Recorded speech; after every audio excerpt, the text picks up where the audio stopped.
আসসালামু আলাইকুম ওরহমতুল্লাহ বরকাতুহ ইন্নাল হামদুলিল্লাহ ওয়াসসালাতু ওয়াসসালামু আলা রাসূলিল্লাহ ওয়া আলা আলিহি ওয়া আসহাবিহি ওয়া মান তাবিআ বিহুদাহ আম্মা বাদ। সুপ্রিয় দর্শক শ্রোতা ভাই বোনেরা, আমাদের জীবনের তিনটি ধাপ বা স্তর রয়েছে। একটি তো দুনিয়ার জীবন, পার্থিব জীবন, আরেকটি তো আখিরাতের জীবন, পরকাল। আর এই দুনিয়া এবং আখিরাতের জীবনের মধ্যবর্তী আরেকটি জীবন আছে, যেটাকে আমরা কবরের জীবন হিসাবে জানি। কোরআনে কারীমের ভাষায় যেটাকে বারজাখের জীবন বলা হয়েছে। সূরা মুমিনুনের ১০০ নম্বর আয়াতের শেষের দিকে এসে আল্লাহ সুবহানাহু ওয়া তাআলা ইরশাদ করেন, ওয়া মিন ওয়ারাইহিম বারযাখুন ইলা ইয়াউমি ইউবআসুন। একজন মানুষের মৃত্যুর পরে কিয়ামত এবং হাসর এর ময়দান প্রতিষ্ঠিত হওয়ার, কায়েম হওয়ার আগে একটি জীবন আছে যেটাকে বারজাখের জীবন বলা হয়। সেখানে সে অবস্থান করে। যদিও বেশিরভাগ মানুষ মৃত্যুবরণ করার পরে কবরস্থ হয়, সেজন্য আমরা কবরের জীবন বলি, কিন্তু একটি মানুষ মৃত্যুবরণ করার পরে কবরস্থ না হয়ে তিনি বাঘের পেটে চলে যেতে পারেন, অথবা আগুনে ভস্ম হয়ে ছাই হয়ে যেতে পারেন, অথবা সমুদ্রের পানিতে নিমজ্জিত হয়ে সেখানে পচে গলে মিশে যেতে পারেন, একাকার হয়ে যেতে পারেন, কোনো মাছের পেটে খাদ্য হিসেবে চলে যেতে পারেন। এরকম নানা ধরনের সম্ভাবনা রয়েছে। তারপরেও যেহেতু বেশিরভাগ মানুষ কবরস্থ হয়, সেজন্য সাধারণত আমরা বারজাখের জীবনকে কবরের জীবন হিসাবে জানি। এই বারজাখের জীবন বা কবরের জীবনে একজন মানুষের অবস্থা কেমন হবে? আমরা জানি দুনিয়ার জীবন হলো কর্মের জীবন। এখানে আমল করতে বলা হয়েছে। ভালো কিংবা মন্দ আমল করবার সুযোগ এবং শক্তি, সামর্থ্য আল্লাহ সুবহানাহু ওয়া তাআলা দিয়ে রেখেছেন। আর আখিরাতের জীবনে, দুনিয়ার জীবনের এই কর্মের ফলাফল আল্লাহ সুবহানাহু ওয়া তাআলা ভালো হোক কিংবা মন্দ হোক আল্লাহ তাআলা দান করবেন। কিন্তু আখিরাত এবং দুনিয়ার জীবনের মধ্যবর্তী যে জীবন, বারজাখের জীবন, সেখানে তো আমল আর নেই। মৃত্যুর সঙ্গে সঙ্গে আমলের দুয়ার বন্ধ হয়ে গেছে। আর চূড়ান্ত ফলাফল আখিরাতে বিচার দিনে, বিচার কায়েম হওয়ার পরে, আল্লাহ সুবহানাহু ওয়া তাআলার রায় ঘোষণা হওয়ার পরেই ফলাফল শুরু হবে। তাহলে বারজাখের জীবনে একজন মানুষের অবস্থা কি হবে?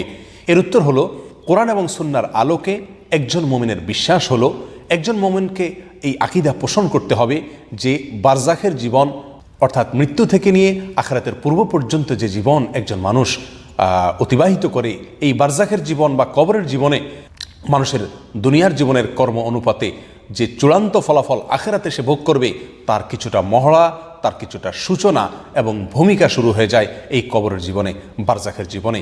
আর এই জন্যই ইসলামী আকীদার একটি গুরুত্বপূর্ণ পয়েন্ট হলো, একটি শিরোনাম হলো আযাবুল কবরি ওয়া নাঈমুহু হাক্কুন, অর্থাৎ কবরের আযাব এবং কবরে নেয়ামত ভোগ করা উভয়টি সত্য। আল্লাহ সুবহানাহু ওয়া তাআলার নেককার বান্দারা কবরে নেয়ামত ভোগ করতে থাকবেন, পুরস্কার ভোগ করবেন, তারা জান্নাতের আবহ সেখান থেকে পেতে শুরু করবেন। আর এর বিপরীতে আল্লাহর নাফরমান বান্দা যারা, তারা মৃত্যুর পরপরই বারজাখের জীবনের একেবারে শুরু থেকেই তারা জাহান্নামের আযাবের মহড়া তারা দেখতে পাবে এবং তার কিছুটা আলামত এবং কিছুটা সূচনা এবং ভূমিকা শুরু হয়ে যাবে তাদের উপর দিয়ে। আল্লাহ তাআলা আমাদেরকে হেফাজত করুন। সম্মানিত ভাই বন্ধুগণ, এ বিষয়ে কোরআনে কারীমের যে সমস্ত আয়াত এবং নবী সাল্লাল্লাহু আলাইহি সাল্লামের যে সমস্ত হাদিস রয়েছে, তার মধ্যে থেকে কয়েকটি আমরা উল্লেখ করব। যে সমস্ত আয়াত এবং হাদিস থেকে আমরা স্পষ্ট জানতে পারবো যে একজন মানুষ মৃত্যু পরবর্তী জীবন, অর্থাৎ বারজাখের যে জীবন, আখিরাতের আগের যে জীবন, সেই জীবনে একজন মানুষের অবস্থা কেমন হবে। সূরা গাফিরের ৪৫ নম্বর আয়াতে আল্লাহ সুবহানাহু ওয়া তাআলা ইরশাদ করেন, ওয়াহাকা বিআলি ফিরআউনা সুআল আযাব النار يعرضون عليها غدوا وعشيا ويوم تقوم الساعة أدخلوا آل فرعون أشد العذاب। অর্থাৎ ফেরাউনের বাহিনী, ফেরাউনের অনুগামী, ফেরাউনের অনুসারী যারা ছিল, যাদেরকে নিয়ে সে নিমজ্জিত হয়েছে, ডুবেছে, আল্লাহ সুবহানাহু ওয়া তাআলার আযাবে নিপতিত হয়েছে, সেই ফেরাউনের বাহিনী, তার অনুসারীরা এবং ফেরাউন সে নিজে, তাদের ব্যাপারে আল্লাহ সুবহানাহু ওয়া তাআলা বলেন, যন্ত্রণাদায়ক, কষ্টদায়ক শাস্তি, নিকৃষ্টতম সাজা, তিরস্কার তাদেরকে গ্রাস করেছে, তাদেরকে পেয়ে বসেছে। অতীতকালীন ক্রিয়া এখানে ব্যবহার করা হয়েছে। আমরা সকলেই জানি ফেরাউন এবং তার বাহিনী, তাদের মৃত্যু হয়েছে, তারা এখন বারজাখী জীবন অতিবাহিত করছে, অতিক্রম করছে, তারা এখন আখিরাতের জীবনে পা রাখেনি। আল্লাহ সুবহানাহু ওয়া তাআলা তাদের সম্পর্কে বলছে যে তাদেরকে আযাব গ্রাস করেছে, আযাবে তারা নিমজ্জিত হয়েছে, শুরু হয়ে গেছে তাদের প্রতি আযাব। আর সকাল এবং সন্ধ্যায় জাহান্নামের আগুন তাদের সম্মুখে পেশ করা হয়, জাহান্নামের আগুনের মুখোমুখি করা হয় তাদেরকে সকাল এবং সন্ধ্যায় প্রতিদিন। আর কিয়ামতের ময়দান যেদিন কায়েম হবে, কিয়ামত যেদিন প্রতিষ্ঠিত হবে, আল্লাহ বলেন ওয়ায়াউমা তাকুমুস সাআতু, যেদিন কিয়ামত কায়েম হবে সেদিন বলা হবে আল্লাহর পক্ষ থেকে, আদখিলু আলা ফিরাউনা আশাদ্দাল আযাব, কঠোর থেকে কঠোরতর শাস্তি, সবচাইতে কঠিন শাস্তি দাও ফেরাউনের বাহিনীকে, ফেরাউনের অনুসারীদেরকে। সম্মানিত বন্ধুগণ, এই আয়াত থেকে আমরা জানতে পারলাম ফেরাউন এবং তার অনুসারী অনুগামী যে সমস্ত লোকেরা ছিল, তারা তাদের কুফরি এবং অবাধ্যতার কারণে তাদের মৃত্যু পরবর্তী বারজাখী জীবনের শাস্তি ভোগ করছে। সকাল সন্ধ্যা তারা শাস্তির মুখোমুখি হচ্ছে। আল্লাহ সুবহানাহু ওয়া তাআলা এখানে পৃথক করে আখিরাতের শাস্তি হবে সেটিকে আলাদাভাবে উল্লেখ করেছেন। এই আয়াত থেকে একবারে পরিষ্কারভাবে বোঝা যায় যে বারজাখী জীবনে আল্লাহ সুবহানাহু ওয়া তাআলা তার বান্দাকে শাস্তি দান করবেন। এখন এখানে একটি প্রশ্ন আসে যে একটি মানুষ মৃত্যুবরণ করার পরে তার লাশ কবরস্থ হয় এমনটি নয়, বিভিন্ন অবস্থার সম্মুখীন হতে পারে, পানিতে পড়ে, পানিতে ডুবে, আগুনে পুড়ে, অথবা কোনো হিংস্র পশুর পেটে গিয়ে, অথবা বিভিন্নভাবে তার দেহাবশেষ বা ধ্বংসাবশেষ এরকম সংরক্ষিত নাও থাকতে পারে। তাহলে তাকে আল্লাহ সুবহানাহু ওয়া তাআলা কীভাবে শাস্তি দিবেন? এর উত্তর হলো, কবরের যে শাস্তি অথবা নেয়ামত মানুষ ভোগ করবে সেটি কি তার দেহ দিয়ে ভোগ করবে নাকি তার আত্মা বা রূহ দিয়ে উপভোগ করবে বা ভোগ করবে? এটা নিয়ে ওলামা একরামের ভিতরে একাধিক মত রয়েছে। কোরআন এবং সুন্নাহয় যেহেতু স্পষ্ট করে কোনো কিছু বলা হয়নি, অতএব এ বিষয়ে কোনো মন্তব্য না করে এর ধরন কেমন হবে সেটি সম্পূর্ণ আল্লাহ সুবহানাহু ওয়া তাআলার উপর ন্যস্ত করাই হলো একজন মুমিনের জন্য সবচাইতে নিরাপদ মত। আর যদি দেহের উপরে আল্লাহ সুবহানাহু ওয়া তাআলা শাস্তি কিংবা নেয়ামত দিবেন এই মতটিকে আমরা ধরে নেই, তবুও এটা বলতে পারি যে মানুষের দেহের একেবারে সর্বশেষ অবস্থা, দেহাবশেষ যেটাকে বলা হয়, এটা মাটির আকারে থাকুক, পচে গলে গিয়ে অন্য কোথায় থাকুক, কারোর পেটে থাকুক, অথবা কোনো জায়গায় থাকুক না কেন, যেখানে থাকুক না কেন, আল্লাহ সুবহানাহু ওয়া তাআলা চাইলে সেই ধ্বংসাবশেষে বা সেই দেহাবশেষে সেখানেই আল্লাহ সুবহানাহু ওয়া তাআলা এক ধরনের রূহ বা প্রাণ দিয়ে সেখানে তাকে নেয়ামত অথবা আযাব ভোগ করার শক্তি বা সামর্থ্য দিতে পারেন। আল্লাহু আলাম। যাই হোক, তো যে আয়াত আমরা উল্লেখ করছিলাম সূরা গাফিরের এই ৪৫ নম্বর আয়াত থেকে একেবারে কবরের আযাবের বিষয়টি পরিষ্কারভাবে ফুটে ওঠে। এর বাইরে নবী করিম সাল্লাল্লাহু আলাইহি ওয়াসাল্লামের অনেকগুলো হাদিস পাওয়া যায় যে হাদিসগুলো থেকে কবরের আযাবের বিষয়টি প্রমাণিত হয় এবং কবরে নেয়ামত এবং পুরস্কারের বিষয়টিও প্রমাণিত হয়। আর এটি নির্ভর করবে বান্দার কর্মের উপরে, বান্দার আমলের উপরে। সহিহ বুখারী এবং মুসলিমের একটি বিখ্যাত হাদিস রয়েছে। একবার নবী করিম সাল্লাল্লাহু আলাইহি ওয়াসাল্লাম দুটি কবরের পাশ দিয়ে যাচ্ছিলেন, আর তখন তিনি উপস্থিত সাহাবা একরামদেরকে লক্ষ্য করে বলছিলেন যে এই দুই কবরে শাস্তি চলছে, তাদের আযাব চলছে। আর নবী সাল্লাল্লাহু আলাইহি ওয়াসাল্লাম বলেছেন, ওমা ইউআযাবানি ফি কাবীরিন, তাদের যে আযাব চলছে সেটি তোমরা যেগুলোকে বড় পাপ মনে করো এরকম কোনো বড় পাপের কারণে হচ্ছে না। তাদের একজনের আযাবের কারণ বর্ণনা করতে গিয়ে নবী সাল্লাল্লাহু আলাইহি ওয়াসাল্লাম বলেন, আম্মা আহাদুহুমা ফাকানা ইয়ামশি বিন নামিমা, একজনের কবরে শাস্তি চলছে এই জন্য যে সে তার জীবদ্দশায় চগলখড়ি করে বেড়াতো, কুটনামি করে বেড়াতো, মানুষের কাছে সামনে সবসময় ভালো সেজে থাকতো আর তার পিছে গিয়ে বদনামি করত, একজনের কাছে আরেকজনের বদনামি করে বেড়াতো। এই চগলখড়ি বা কুটনামির বদভ্যাসের কারণে তাকে কবরের শাস্তির মুখোমুখি হতে হয়েছে। ওয়াম্মাল আখার ফাকানা লা ইয়াস্তাতিরু আও লা ইয়াস্তানজিহু মিনাল বাউল, আর অন্য কবরে যে শাস্তি হচ্ছে তার কারণ হলো সে পেশাব থেকে ভালো করে পবিত্রতা অর্জন করতো না, ভালো করে পরিচ্ছন্নতা অর্জন করতো না, এই কারণে তার কবরে শাস্তি হচ্ছে। সম্মানিত বন্ধুগণ, এই হাদিস থেকে একেবারে পরিষ্কারভাবে বোঝা গেল একজন মানুষ মৃত্যু পরবর্তী বারজাখের জীবনে বা কবরের জীবনে তার দুনিয়ার কর্ম অনুপাতে ফলাফলের মুখোমুখি হয়ে যাবে। যদিও চূড়ান্ত ফলাফল আল্লাহ সুবহানাহু ওয়া তাআলা কিয়ামতের ময়দানে বিচার এর রায় ঘোষণা করার পরে দিবেন, কিন্তু কবরের জীবন থেকেই মানুষের কর্ম অনুপাতে তার কর্মের ফল সে পেতে শুরু করে, অর্থাৎ কবরে শাস্তির মুখোমুখি হয় যদি সে দুনিয়া থেকে বদআমল নিয়ে যায়। এর বাইরে নবী সাল্লাল্লাহু আলাইহি ওয়াসাল্লামের আরেকটি হাদিস রয়েছে যেটি আব্দুল্লাহ ইবনে আব্বাস রাদিয়াল্লাহু তাআলা আনহু বর্ণনা করেছেন। নবী সাল্লাল্লাহু আলাইহি ওয়াসাল্লামের যে দোয়া ছিল আল্লাহর কাছে নিয়মিত তিনি যে সমস্ত দোয়া করতেন তার ভিতরে একটি দোয়া ছিল, আল্লাহুম্মা ইন্নী আউযু বিকা মিন আযাবিল কবর, আল্লাহ আপনার কাছে আমি কবরের আযাব থেকে পানাহ চাই, আশ্রয় চাই, মুক্তি চাই, নিরাপত্তা চাই। নবী সাল্লাল্লাহু আলাইহি ওয়াসাল্লাম এই দোয়াটি সবসময় করতেন। কবরের আযাব হবে সে আশঙ্কা থেকেই নবী সাল্লাল্লাহু আলাইহি ওয়াসাল্লাম আল্লাহর কাছে নিয়মিত এই দোয়া করতেন। অতএব এই দোয়াও প্রমাণ করে যে কবরের আযাবের বিষয়টি সত্য এবং প্রমাণিত। এদিকে সহিহ মুসলিমের একটি বর্ণনা থেকে আমরা জানতে পারি নবী করিম সাল্লাল্লাহু আলাইহি ওয়াসাল্লাম একবার মদিনার বনি নাজ্জারের একটি বাগানের ওয়াল বা প্রাচীর ঘেঁষে যাচ্ছিলেন। তখন তিনি একটি গাধা বা খচ্চরের উপরে আরোহী ছিলেন। হঠাৎ কয়েকটি কবর ছিল, 3টি 4টি বা মতান্তরে 5টি, এক এক বর্ণনা এক এক রকম এসেছে। এই কবরগুলোর পাশ দিয়ে যখন যাচ্ছিলেন তখন তার গাধা বা যে খচ্চর উপর তিনি আরোহী ছিলেন সেটি হঠাৎ করে লাফালাফি করতে শুরু করলো এবং বিশৃঙ্খলা শুরু করলো। তার লম্পঝম্প এবং তার অস্থিরতা, ব্যাকুলতা অত্যন্ত অস্বাভাবিক ছিল। এমনকি নবী করিম সাল্লাল্লাহু আলাইহি সাল্লাম তার পিঠ থেকে পড়ে যাবেন এমন আশঙ্কা তৈরি হয়েছিল। তখন নবী সাল্লাল্লাহু আলাইহি সাল্লাম যাত্রা বিরতি করে সেখানকার লোকদেরকে জিজ্ঞাসা করলেন যে এই কবরে যারা শায়িত আছেন তাদের সম্পর্কে আমাকে কে জানাতে পারবে বা কে তথ্য দিতে পারবে। এক ব্যক্তি উঠে বলল, ইয়া রাসূলুল্লাহ, আমি বলতে পারি। এই কবরে যারা শায়িত আছে এই লোকগুলো জাহিলি যুগে তাদের মৃত্যু হয়েছিল, কুফরের উপর তাদের মৃত্যু হয়েছিল, তারা মুসলিম হয়ে দুনিয়া থেকে যেতে পারেনি। নবী করিম সাল্লাল্লাহু আলাইহি সাল্লাম তখন উপস্থিত লোকদেরকে লক্ষ্য করে বললেন যে এই কবরগুলোতে শাস্তি চলছে এবং তাদের যে শাস্তি চলছে তার ফলে তাদের যে বিকট আওয়াজ, আর্তনাদ, তাদের যে আর্তচিৎকার, এটা আমি শুনতে পাচ্ছি। আল্লাহ তাআলা আমাকে শোনার তৌফিক দিয়েছেন, আর এই পশুকেও আল্লাহ সুবহানাহু ওয়া তাআলা শোনার শক্তি সামর্থ্য দিয়েছেন। এজন্য সে এরকম অস্থির এবং ব্যাকুল হয়ে উঠেছে। যদি তোমরা দাফন করা ছেড়ে দেওয়ার আশঙ্কা না থাকতো তাহলে আমি আল্লাহ সুবহানাহু ওয়া তাআলার কাছে দোয়া করতাম, আল্লাহ সুবহানাহু ওয়া তাআলা যেন তোমাদেরকে এই কবরের আযাব শোনার শক্তি সামর্থ্য দিয়ে দেন। এই হাদিস থেকেও পরিষ্কারভাবে বোঝা যায় একজন মানুষ তার বদআমলের কারণে কবরের আযাবের মুখোমুখি হয়ে যাবে। এ বিষয়ে নবী করিম সাল্লাল্লাহু আলাইহি সাল্লামের আরেকটি বিখ্যাত এবং বিশাল বড় হাদিস রয়েছে, যেটি এই বিষয়ে মৌলিক হাদিস হিসাবে উল্লেখ করা হয়, যেটি সুনানে নাসাইতে, সুনানে আবু দাউদে এবং অনেক হাদিসের কিতাবে বিশুদ্ধ সূত্রে বর্ণিত হয়েছে। হাদিসটি বর্ণনা করেছেন বারা ইবনে আযিব রাদিয়াল্লাহু তাআলা আনহু। সেই দীর্ঘ হাদিসে নবী করিম সাল্লাল্লাহু আলাইহি সাল্লাম একজন মানুষের মৃত্যুবরণ করার ঠিক আগ মুহূর্তে সে যে পরিস্থিতির মুখোমুখি হয় সেখান থেকে নিয়ে একেবারে কবরে তাকে রাখার পরে মুনকার নাকির দুজন ফেরেশতার প্রশ্নের মুখোমুখি হওয়া, সে প্রশ্নের উত্তর পরবর্তী পরিস্থিতি পর্যন্ত নবী সাল্লাল্লাহু আলাইহি সাল্লাম বিস্তারিত হাদিসে উল্লেখ করেছেন।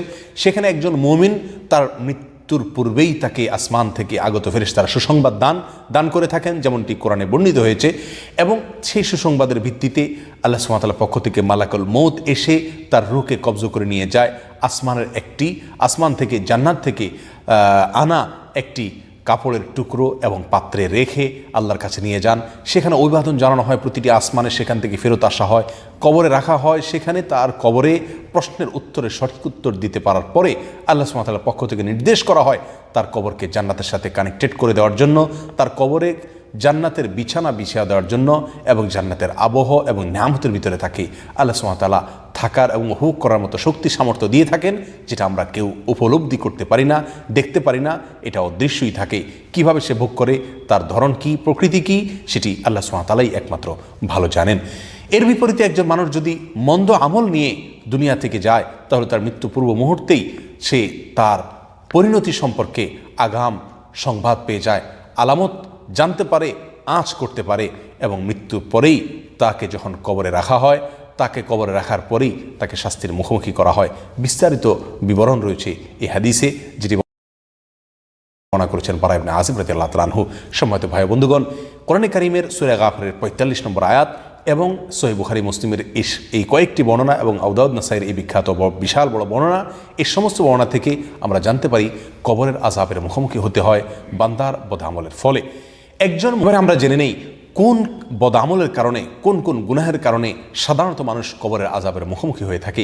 এ বিষয়ে আল্লামা ইবনুল কাইয়্যিম রাহিমাহুল্লাহ তার বিখ্যাত কিতাব আর রূহের ভিতরে তিনি উল্লেখ করেছেন কবরের আযাব হয় যে তার কারণকে দুইভাবে উল্লেখ করা যায়, একটি বিস্তারিত কারণ আর একটি সংক্ষেপ কারণ। সংক্ষেপে বলা যায় এভাবে যে কবরের আযাব হবে ওই সমস্ত বদআমলের কারণে যে সমস্ত বদআমলের ফলে একজন মানুষ জাহান্নামী হয়, জাহান্নামে নিয়ে যায় যে সমস্ত গুনাহের কাজে, সে সমস্ত অপরাধগুলোই কবরের আযাবের অন্যতম কারণ। কারণ একটি মানুষ যখন জাহান্নামী হয়ে যায় তখন তার কবরের আযাবের মুখোমুখি হয়। অতএব যে কোনো গুনাহ, যে কোনো অপরাধ, যে কোনো হারাম কাজে লিপ্ত হওয়া, এটি মৌলিকভাবে মোটা দাগে এক কথায় বলা যেতে পারে কবরের আযাবের অন্যতম কারণ। কিন্তু এর হলো বিস্তারিত, অর্থাৎ কবরের আযাব কোন কোন বদআমলের কারণে হয় তার বিস্তারিত বিবরণ হাদিসে রয়েছে। অর্থাৎ নবী সাল্লাল্লাহু আলাইহি সাল্লামের হাদিস থেকে আমরা এমন কিছু গুনাহ এবং বদআমলের কথা জানতে পারি যেগুলোর ফলে কবরের আযাব হয় বলে নবী করিম সাল্লাল্লাহু আলাইহি সাল্লাম আমাদেরকে জানিয়ে দিয়েছেন। তন্মধ্যে থেকে প্রথম যে হাদিসটি আমরা উল্লেখ করেছি বুখারী মুসলিমের, যে হাদিসে নবী সাল্লাল্লাহু আলাইহি সাল্লাম দুটি কবরের পাশ দিয়ে যাচ্ছিলেন বলে যে বিবরণ রয়েছে, সেখানে নবী সাল্লাল্লাহু আলাইহি সাল্লাম যে মন্তব্য করেছেন, একটি কবরের শাস্তির কারণ ছিল লোকটি চগলখড়ি করতো, কুটনামি করতো, একজনের কথা আরেকজনের কাছে গিয়ে লাগাতো, মানুষের পিছনে দুর্নাম করে বেড়াতো। আর অপর লোকটি পেশাব থেকে ভালো করে পবিত্রতা অর্জন করতো না, পরিচ্ছন্নতা অর্জন করতো না, পেশাবের ব্যাপারে সাবধানতা অবলম্বন করতো না। তাহলে এই দুটি আমল, এই দুটি বদামল, এই দুটি গুনাহ, এই দুটি খারাপ কাজ, মন্দ কর্ম একজন মানুষকে কবরের শাস্তির মুখোমুখি করে, এটি আমরা জানতে পারলাম। এর বাইরে সহিহ বুখারীর অনেকগুলো হাদিস কবরের আযাব বা বারজাখী জীবনের আযাবের বিষয়ে আমাদেরকে ইঙ্গিত দেয়। তন্মধ্য থেকে জেনার কথা রয়েছে, সুদের কথা রয়েছে। আজকাল জেনা, বিভিন্ন ধরনের জেনা হয়ে থাকে, হাতের জেনা, চোখের জেনা, মুখের জেনা, অনলাইনে বিভিন্নভাবে আমরা জেনা করে থাকি, বিভিন্ন দৃশ্য দেখে থাকি। চোখ দিয়ে যে আমি হারাম স্বাদ উপভোগ করি, এটা চোখের জেনা। এই যত ধরনের জেনা হতে পারে, এই জেনাকে কবরের আযাবের অন্যতম কারণ হিসাবে চিহ্নিত করা হয়েছে। সুদের লেনদেন বা সুদের কারবার যেটা, এটাকেও কবরের আযাবের অন্যতম কারণ হিসেবে উল্লেখ করা হয়েছে। মিথ্যা কথা বলা, এটাকেও কবরের আযাব হিসাবে উল্লেখ করা হয়েছে। সহিহ বুখারীতে কোরআনকে পরিত্যাগ করা, হাজরে কোরআন যেটাকে বলা হয়, কোরআনকে একেবারে ভুলে বসে থাকা, দৈনন্দিনের যত কর্মসূচি, যত কাজের রুটিন আছে তার ভিতরে কোরআনের জন্য কোনো জায়গা না থাকা, কোরআন তেলাওয়াত দিনকে দিন চলে যাওয়া, মাসকে মাস চলে যাওয়া, কোরআন খুলে না দেখা, কোরআন না পড়া, কোরআন অধ্যয়ন না করা, কোরআন না বোঝা, কোরআনের জন্য কোনো সময় বের না করা, এসবগুলোই কোরআনকে পরিত্যাগ করা বা হাজরে কোরআনের শামিল। এই কোরআনকে ভুলে বসে থাকা, এটাও কবরের আযাবের অন্যতম একটি কারণ হিসেবে উল্লেখ করা হয়েছে। তাহলে সর্বসাকুল্যে আমরা বলতে পারি যে চগলখড়ি, কুটনামি, পেশাব থেকে পরিচ্ছন্নতা ভালো করে অর্জন না করা এবং কোরআনকে পরিত্যাগ করা, জেনার সাথে যে কোনো ধরনের জেনা, চোখের জেনা হোক, মুখের জেনা হোক, কানের জেনা হোক, যে কোনো ধরনের এই অবৈধ যৌনতার পথে পা বাড়ানো, সেটা সরাসরি জেনা হোক অথবা জেনা পূর্ববর্তী কর্মকাণ্ড হোক, যাই হোক না কেন, এই সবগুলোই কবরের আযাবের অন্যতম কারণ। সুদের কারবারের সাথে জড়িত থাকা, মিথ্যা কথা বলার অভ্যাস থাকা, এই সবগুলো কবরের আযাবের অন্যতম কারণ। আল্লাহ তাআলা আমাদের সকলকে এই কারণগুলো থেকে বেঁচে থাকার তৌফিক দান করুন। এবারে আমরা জেনে নিব কবরের আযাব থেকে আত্মরক্ষা করার, মুক্তি লাভের উপায় কি। ইবনুল কাইয়িম রাহিমাহুল্লাহ কিতাবুর রূহে বিস্তারিত উল্লেখ করেছেন। আমরা সংক্ষেপে কবরের আযাব থেকে মুক্তি লাভের জন্য তিনটি কারণ উল্লেখ করতে পারি। প্রথম কারণ হলো যেই কোনো গুনাহ থেকে বেঁচে থাকার জন্য আপ্রাণ চেষ্টা করা, আর বিশেষ করে যে সমস্ত অপরাধের শাস্তি হিসাবে কবরে আল্লাহ সুবহানাহু ওয়া তাআলা আযাবের মুখোমুখি করবেন বলে নবী সাল্লাল্লাহু আলাইহি সাল্লামের হাদিস থেকে আমরা জানতে পারি, সেগুলোকে সুনির্দিষ্টভাবে সেগুলোকে বর্জন করে চলা, সে সমস্ত গুনাহ থেকে বেঁচে থাকার চেষ্টা করা, যেমন চগলখড়ি করা, কোরআনকে পরিত্যাগ করা, মিথ্যা কথা বলা, সুদের কারবার করা, জেনার সাথে জড়িত থাকা, পেশাবের ব্যাপারে অসাবধানতা অবলম্বন করা, এই সবগুলো থেকে বেঁচে থাকার জন্য চেষ্টা করা। এটা হলো কবরের আযাব থেকে মুক্তি লাভের অন্যতম এবং প্রধান উপায়, প্রথম উপায়। দ্বিতীয় উপায় হলো নবী সাল্লাল্লাহু আলাইহি সাল্লাম যে দোয়াটি কবরের আযাব থেকে মুক্তি লাভের জন্য সবসময় পাঠ করতেন, আল্লাহুম্মা ইন্নী আউযু বিকা মিন আযাবিল কবর, আল্লাহ কবরের আযাব থেকে আমি আপনার কাছে আশ্রয় চাই, আপনার কাছে পানাহ চাই, আপনার কাছে মুক্তি চাই। এই দোয়াটি আসুন আমাদের জীবনের অংশ করে নেই। সকাল সন্ধ্যায় নবী সাল্লাল্লাহু আলাইহি সাল্লাম ফজরের পরে, মাগরিবের পরে দীর্ঘ দোয়া করতেন, যে দোয়ার ভিতরে এই অংশও রয়েছে, আল্লাহুম্মা ইন্নী আউযু বিকা মিন আযাবিল কবর, 3 বার করে ফজরের পরে, মাগরিবের পরে, সকালে সন্ধ্যায় এই দোয়া পাঠ করা। এর বাইরে প্রত্যেক সালাতে সালাম ফেরানোর পূর্ব মুহূর্তে আমরা দোয়ায়ে মাসুরা যে জায়গায় পড়ি, আত্তাহিয়াতু এবং দুরুদ পড়ার পরে, সেই জায়গায় দোয়ায়ে মাসুরার পাশাপাশি এই দোয়াও নবী সাল্লাল্লাহু আলাইহি সাল্লাম করতেন, আল্লাহুম্মা ইন্নী আউযু বিকা মিন আযাবিল কবর। এখানেও আমরা এই দোয়া করতে পারি।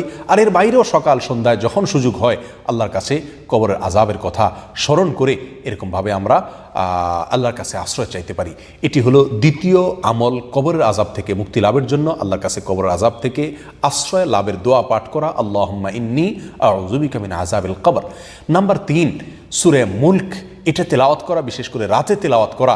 কারণ মুস্তাদরাকে হাকামে বিশুদ্ধ সূত্রে বর্ণিত হাদিসে আসছে, নবী সাল্লাল্লাহু আলাইহি সাল্লাম ইরশাদ করেছেন, সূরাতুল মুলক এটা মানিআতুম মিন আযাবিল কবর, কবরের আযাব থেকে মানুষকে রক্ষা করে, এটা কবরের আযাবকে প্রতিরোধ করে, একজন মানুষকে কবরের আযাব থেকে মুক্তি দান করে এই সূরা, অর্থাৎ এই সূরার তেলাওয়াতের আমল। অতএব সূরা মুলক হাদিসে রাতে পড়ার কথা বলা হয়েছে। যে কোনো অংশে রাতের শোয়ার আগে যে কোনো সময় আপনি সূরা মুলক পড়ার অভ্যাস করে নেন। দেখে যদি আপনি পাঠ করেন 3 থেকে 4 মিনিট বা বড় জোর 5 মিনিট সময় যাবে। আর যদি তেলাওয়াত করতে আপনি না পারেন, তাহলে সেক্ষেত্রে আপনি মোবাইল ফোনে এরকমভাবে এই সূরাটাকে চালিয়ে আপনি শুনুন, এবং শুনতে 2 থেকে 3 মিনিট সময় লাগবে পুরা সূরা। নিয়মিত যদি সারা জীবন সূরা মুলক রাতের বেলায় তেলাওয়াত করা অথবা শোনার অভ্যাস করে নেই, তাহলে এটাও আমাকে কবর আযাব থেকে মুক্তি লাভে সহায়তা করবে ইনশাআল্লাহ বিইذنিল্লাহ। আল্লামা ইবনুল কাইয়িম রাহিমাহুল্লাহ কবর আযাব থেকে মুক্তি লাভের জন্য আরেকটি উপায় বর্ণনা করেছেন স্পেশালি, সেটা হলো প্রতিদিন তিনি পরামর্শ দিয়েছেন শোবার আগে একটি মিনিটের জন্য হলেও অন্তত আমরা যেন কল্পনা করি, ধ্যান করি, হিসাব নিকাশ করি যে আমার সারাদিনের যে কর্ম আজকে ছিল, এই কর্মের ফলে আমি কি কবরে শান্তির মুখোমুখি হব নাকি শাস্তির মুখোমুখি হব, পুরস্কারের মুখোমুখি হব নাকি তিরস্কারের মুখোমুখি হব।